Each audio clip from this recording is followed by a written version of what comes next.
Boa noite, queridos amigos, queridos irmãos da Casa Espírita Reencontro. Mais uma vez, com muita alegria, estamos aqui para falar um pouquinho do Evangelho do nosso Mestre Jesus. O Mestre Jesus, nosso modelo, nosso guia, e que nos deixou tantos exemplos, e através do Espiritismo nós vamos entendendo a sua mensagem.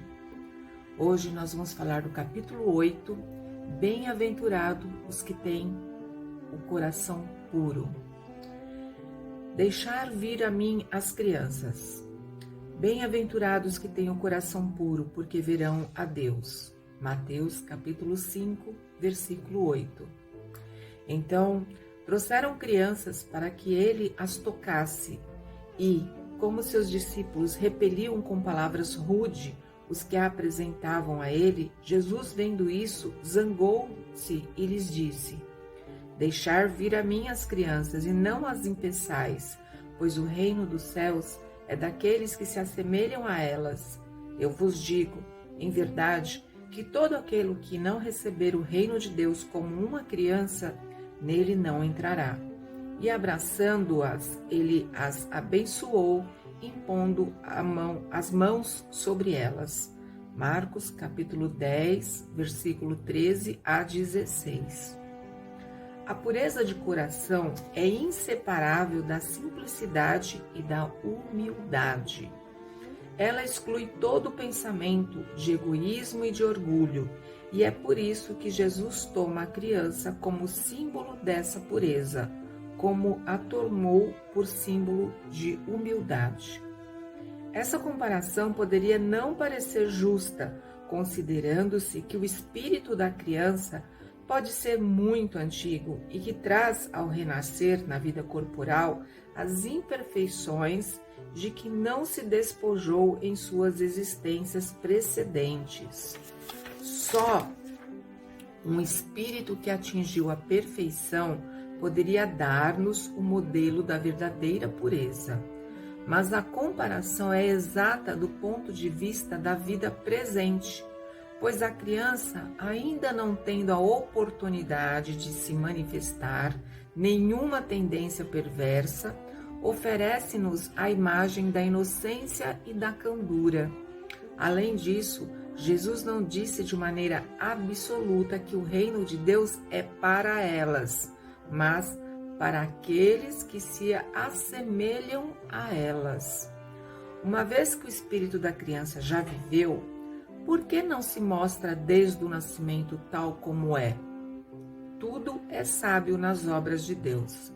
A criança tem necessidade de delicados cuidados que só a ternura materna pode dar. E essa ternura aumenta diante da fragilidade e da ingenuidade da criança. Para uma mãe, seu filho é sempre um anjo, e era preciso que assim fosse para cativar a sua solicitude.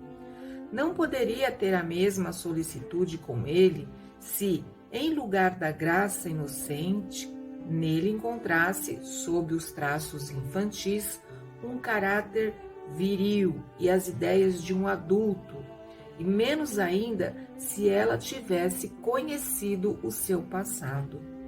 Seria preciso, por outro lado, que a atividade do princípio inteligente fosse proporcional à fragilidade do corpo, que não poderia resistir a uma grande atividade do espírito. Assim como se vê em indivíduos muito precoces. Por isso, com a proximidade da encarnação, o espírito entra em estado de perturbação e aos poucos perde a consciência de si mesmo. Durante um certo período, ele fica numa espécie de sono, durante o qual todas as suas faculdades permanecem em estado latente. Esse estado transitório é necessário para dar ao espírito um novo ponto de partida e fazê-lo esquecer, em sua nova existência terrestre, as coisas que poderiam atrapalhá-lo. No entanto, seu passado reage sobre ele, renasce para a vida maior, mais forte moral e intelectualmente, sustentado e secundado pela intuição que conserva da experiência adquirida. A partir do nascimento, as suas ideias retomam gradualmente o seu impulso, na mesma medida do desenvolvimento dos órgãos.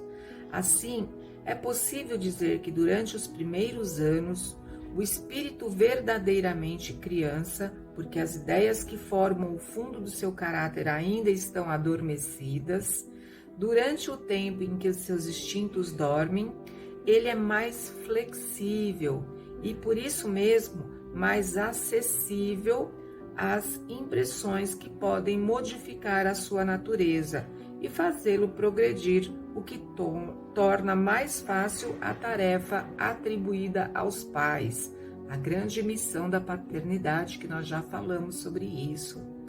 Portanto, o espírito torna a vestir por um tempo a túnica da inocência, e Jesus está certo quando, apesar da anterioridade da alma, toma a criança como símbolo da pureza e da simplicidade.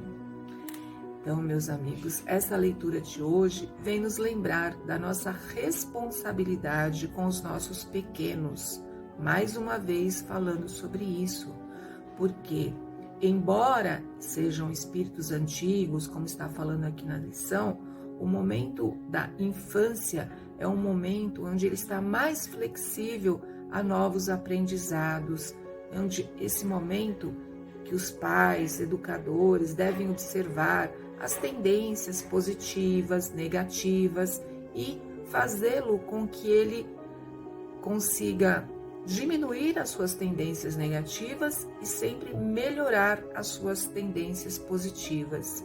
Então, a responsabilidade de quem está do lado de um pequeno é muito grande. Vamos fazer com que essas crianças se tornem adultos responsáveis, adultos amorosos, cidadãos do bem, e assim nós teremos um mundo de regeneração que já está se preparando com espíritos da melhor qualidade possível. Muito obrigada a todos, que Jesus abençoe nessa noite bendita, que Ele vá visitar os lares de todos vocês, que essa noite seja uma noite tranquila, de muitas harmonias, e que os nossos amigos espirituais possam levar aos lares o lenitivo necessário que cada um precisa.